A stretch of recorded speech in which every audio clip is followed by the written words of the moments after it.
അങ്ങനെ ഒരു ദിവസം ഫാർഗോയിലുള്ളൊരു ആപ്പിൾ ഓർച്ചർഡിൽ പോകാൻ തീരുമാനിച്ചു. ഇത് ഫാർഗോയിൽ നിന്നും ഒരു 5-6 മൈൽ ദൂരെ സൗത്തിലോട്ട് പോകണമായിരുന്നു. ഈ ആപ്പിൾ ഓർച്ചർഡിൽ ഒരു 1.2 മൈൽസിലുള്ള ട്രെയിലുണ്ട്. ആ ട്രെയിലിൻ്റെ സൈഡിലെല്ലാം ആപ്പിൾ മരങ്ങളുണ്ട്. വേണമെങ്കിൽ നമുക്ക് ആപ്പിൾ അതിൽ നിന്ന് എടുത്ത് കഴിക്കാവുന്നതാണ്. ഇതിപ്പം ആപ്പിൾ അത്ര വിളഞ്ഞ സമയമല്ലായിരുന്നു. ഒക്ടോബറൊക്കെ ആകുമ്പോഴാണ് ശരിക്കും അത് വിളയുന്നത്. ഇച്ചിരി നേരത്തെ ആയിപ്പോയി.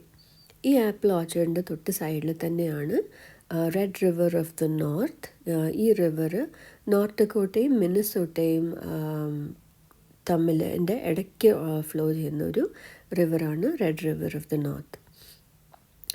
ഓർച്ചർഡിൽ കൂടെ കുറേ നടന്ന് സൈഡിൽ ട്രെയിലിൻ്റെ സൈഡിലുള്ള മരങ്ങളിലൊന്നും ആപ്പിൾ ഇല്ലായിരുന്നു. കുറേ ഉയരങ്ങളിലായിരുന്നു ആപ്പിൾ.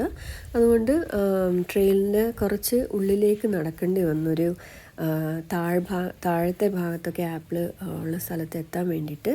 അങ്ങനെ കുറച്ച് ഉള്ളിലേക്ക് നടന്നു. ഇവിടെ വിഷമുള്ള പാമ്പൊന്നും ഇല്ലാത്തതുകൊണ്ട് ധൈര്യമായിട്ട് അങ്ങോട്ട് ഇറങ്ങി.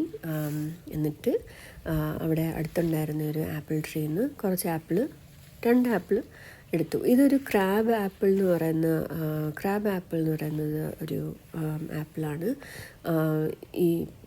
ഇതെടുത്ത സമയത്ത് ഈ ആപ്പിളിന് വലിയ മധുരമൊന്നും ഇല്ലായിരുന്നു. പക്ഷേ കുഴപ്പമില്ല, ഉള്ള ഇതുകൊണ്ട് അഡ്ജസ്റ്റ് ചെയ്തു.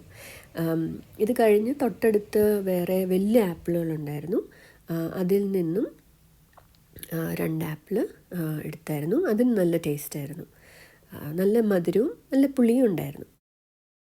അങ്ങനെ 2 കിലോമീറ്ററോളം നടന്നിട്ട് ക്ഷീണിച്ച് ഗ്വാഡലഹറ എന്ന് പറയുന്ന ഒരു മെക്സിക്കൻ റെസ്റ്റോറൻറ്റിൽ വന്ന് കഴിച്ചു. ഇവിടുത്തെ ഫുഡ് എനിക്ക് ഭയങ്കര ഇഷ്ടമാണ്. കാരണം സാധാരണ മെക്സിക്കൻ റെസ്റ്റോറൻറ്റ്സിനെക്കാട്ടിലും കുറച്ചുകൂടി ടേസ്റ്റ് ഉണ്ട് ഇവിടുത്തെ റെസ്റ്റോറൻറ്റിൽ.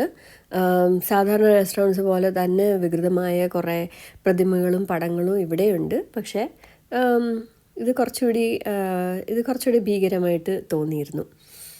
അടുത്ത വീഡിയോയിൽ കാണുന്നത് വരെ ഫാർഗോയിൽ നിന്നും പോകാം ദൂരെ സൈനിങ് ഓഫ്.